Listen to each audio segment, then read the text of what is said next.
اور اس فتنے کے بارے میں اقبال نے بڑی اچھی سی بات کہی، علامہ اقبال نے، کہ اللہ سے کرے دور تو تعلیم بھی فتنہ، املاک بھی، اولاد بھی، جاگیر بھی فتنہ، ناحق کے لیے اٹھے تو شمشیر بھی فتنہ، شمشیر ہی کیا نعرہ تکبیر بھی فتنہ۔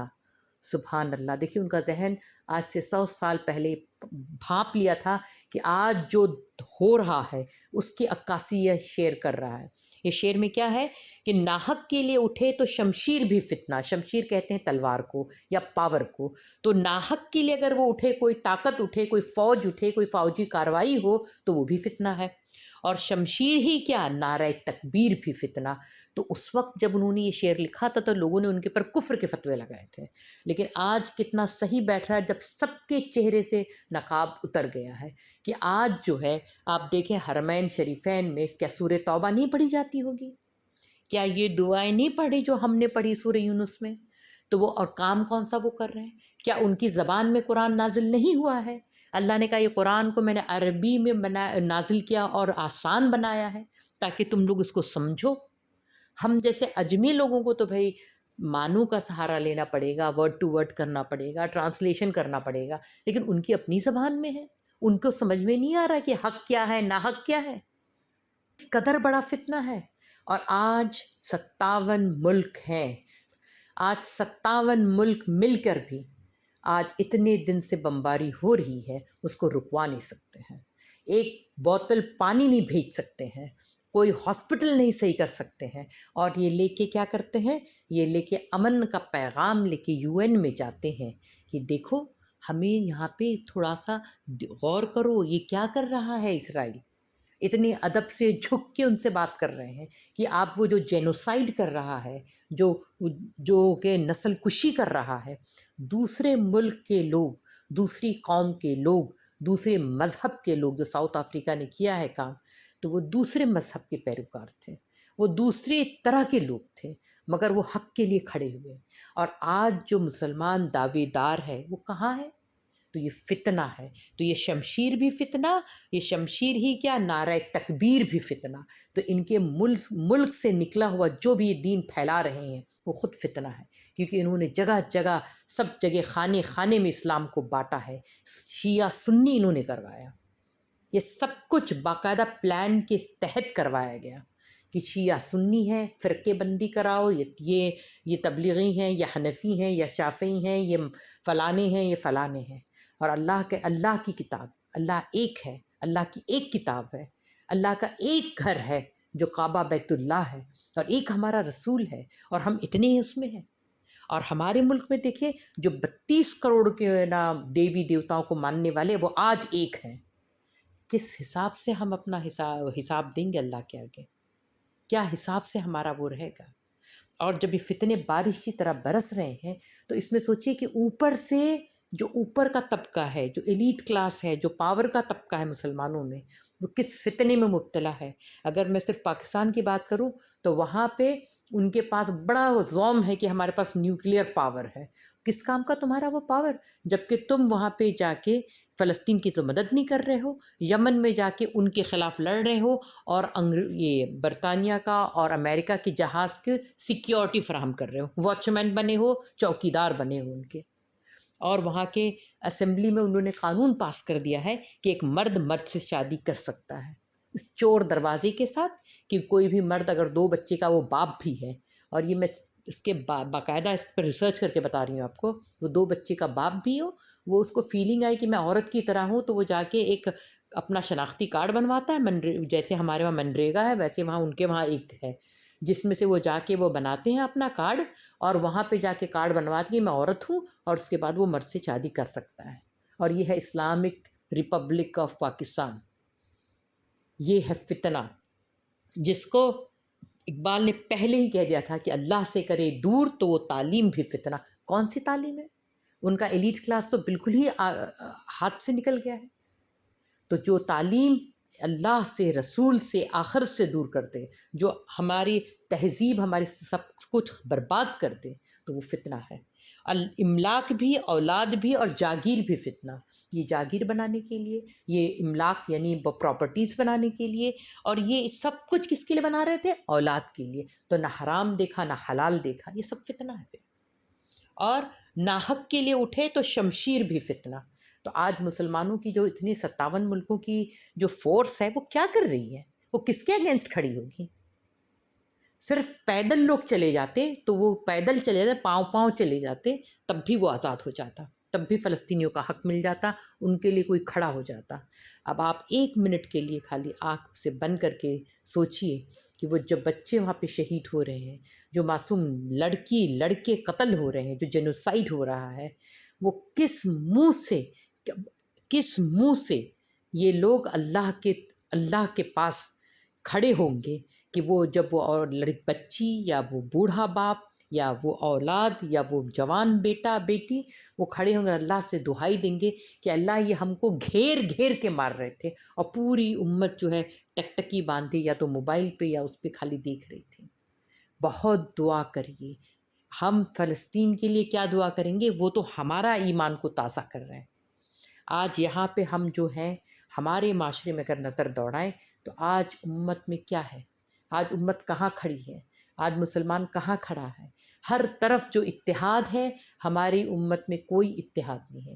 ہماری مسلمان یہاں پہ 25 کروڑ ہے، لیکن جس طرح سے بے بھاؤ ہے، جس طرح سے اس کی کوئی ویلیو نہیں ہے، جس طرح سے اس کی کوئی اوقات نہیں ہے، صرف اس وجہ سے کہ وہ آپس میں کیا ہے؟ آپس میں ایک دوسرے کا گلا کاٹتے ہیں، اور کفار کے ساتھ رحم سے محبت سے جھک کے بات کرتے ہیں. اور سورہ فتح میں اللہ نے فرمایا کہ جن کا جو مومنین ہوتے ہیں، جو اللہ پہ یقین رکھتے ہیں، وہ آپس میں کیا کرتے ہیں؟ محبت سے رہتے ہیں اور رحم دلی سے رہتے ہیں، اور آپس میں ایک دوسرے کے ساتھ اخوت کا مظاہرہ کرتے ہیں، اور کفار پر سخت ہوتے ہیں. اور ہم کیا کر رہے ہوتے ہیں؟ یہ فتنے کے دور میں سب سے پہلے ہم اپنے اخلاق اور کردار پہ غور کریں، اپنے اخلاق کو صحیح کریں، کردار کو صحیح کریں، ہمارے قول اور فعل میں تضاد نہ ہو. تو اللہ سے یہ دعا مانگیے، اور اللہ رب العالمین سے یہ بڑی قیمتی دعا ہے کہ اللہ تو ہمیں ان کے اس سے فتنے سے بچا، ہمیں ظالم لوگوں کے لیے فتنہ نہ بنا، اور اپنی رحمت سے ہمیں کافروں سے نجات دے. اب صرف اللہ کی رحمت پہ بھروسہ ہے بس. لیکن دیکھیے اس بھروسے پہ جو لوگ کھڑے ہو جاتے ہیں تو اللہ ان کو کتنی عزت سے نوازتا ہے. بالکل ہمارے پڑوس میں افغانستان کو آپ دیکھیے، وہ 40 سال لڑے. جب 20 سال پہلے لڑے کمیونسٹوں سے لڑے، اور اب 20 سال جب امریکہ سے لڑے اور نیٹو سے لڑے، ان سب سے لڑ کر آزاد کرایا. تو یہ حدیث کا مفہوم ہے کہ خراسان سے لوگ نکلیں گے اور وہ جا کے بیت المقدس کو فتح کریں گے. تو سمجھ میں نہیں آتی تھی اللہ ان کو کیوں چنا ہے. تو 40 سال میں ایک نئی جنریشن ان کی ہوئی ہے جو تمام قسم کی غلامی سے آزاد ہے، اور وہی وہ مشن کر سکتی ہے. جس جگہ پہ آج ہم ہیں، آج اتنے زیادہ ہم مغلوب ہو چکے ہیں کہ ہمیں اب ان کے رسم رواج اچھے لگنے لگے ہیں. یہ مغلوبیت کی نشانی ہے، یہ غلامی کی نشانی ہے. تو اللہ جو ہے جو بڑے کام جب لینا چاہے گا تو ایسے لوگوں سے لے گا کہ جو ہر طرح کی غلامی سے پاک ہوں گے. تو اپنے ذہن کو کم از کم فوراً ابھی کچھ نہیں کر سکتے تو ذہنی طور سے وڈرا کریے کہ یہ جو لائف سٹائل آج دنیا میں چل رہی ہے اس لائف سٹائل سے موڑیے. اللہ کا لائف سٹائل کیا ہے؟ تقویٰ. تقویٰ اللہ کا پرسکرائبڈ لائف سٹائل ہے کہ اللہ کی محبت اور اس کے خوف سے جو عمل سے ہم زندگی گزارتے ہیں اس کو کہا جاتا ہے وہ تقویٰ، وہ لائف سٹائل. تو اللہ سے دعا کریے، اور وہی لائف سٹائل اور وہی چیز ہمیں بچائے گی. جس کا جتنا تقویٰ ہوگا اللہ اس کو اتنی ہی حفاظت والے قلعے میں رکھے گا. تو یہ بڑی قیمتی دعا ہے کہ اے ہمارے رب ہمیں ظالم لوگوں کے لیے فتنہ نہ بنا، اور اپنی رحمت سے ہمیں کافروں سے نجات دے. جزاک اللہ خیر. شکریہ.